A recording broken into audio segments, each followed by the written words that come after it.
ವೀಕ್ಷಕರೇ, ಮುಖ್ಯಮಂತ್ರಿ ಸಿದ್ದರಾಮಯ್ಯ ಅವರು ಅಧಿಕಾರದಿಂದ ಇಳಿದು ಬಿಡ್ತಾರೆ, ಪದತ್ಯಾಗ ಮಾಡಿಬಿಡ್ತಾರೆ ಅನ್ನೋ ಚರ್ಚೆ ಒಂದು ಕಡೆ ಆದರೆ, ಅವರು ಇಳಿತಾ ಇದ್ದ ಹಾಗೆ ಗೃಹಜ್ಯೋತಿ ಮತ್ತು ಗೃಹಲಕ್ಷ್ಮಿ ಎರಡೂ ಖಾತೆಗಳು ಕೂಡ ಬಂದಾಗ್ತಾ ಇದ್ದಾವೆ ಅಂತಂದ್ರೆ ಸಂಪೂರ್ಣವಾಗಿ ಎಲ್ಲ ಖಾತೆಗಳು ಬಂದಾಗಲ್ಲ, ಬದಲಾಗಿ ಅದರ ಪರಿಷ್ಕರಣೆ ಆಗುತ್ತೆ.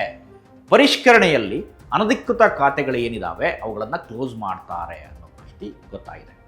ಮನೆ ತಾನೇ ನಡೆದಂಥ SIR ಮೀಟಿಂಗ್ನಲ್ಲಿ ಈ ಬಗ್ಗೆ ಚರ್ಚೆ ಆಗಿತ್ತು.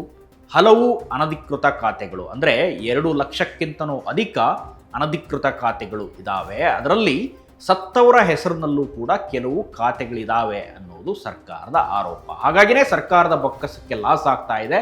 ಅದನ್ನು ಸರಿದೂಗಿಸ್ಬೇಕು ಅಂದರೆ ಮತ್ತೆ ಪರಿಷ್ಕರಣೆ ಮಾಡಬೇಕು ಅನ್ನೋದು.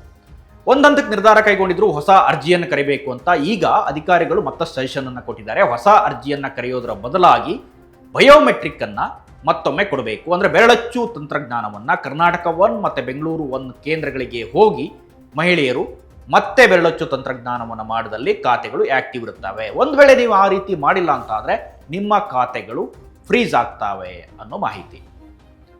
ಈಗ ಸರ್ಕಾರದ ಮುಂದೆ ಈ ಕ್ರಮ ಇದೆ. ಇದನ್ನು ಮಾಡೋದಕ್ಕೆ ಸರ್ಕಾರ ಸಿದ್ಧ ಆಗಿದೆ.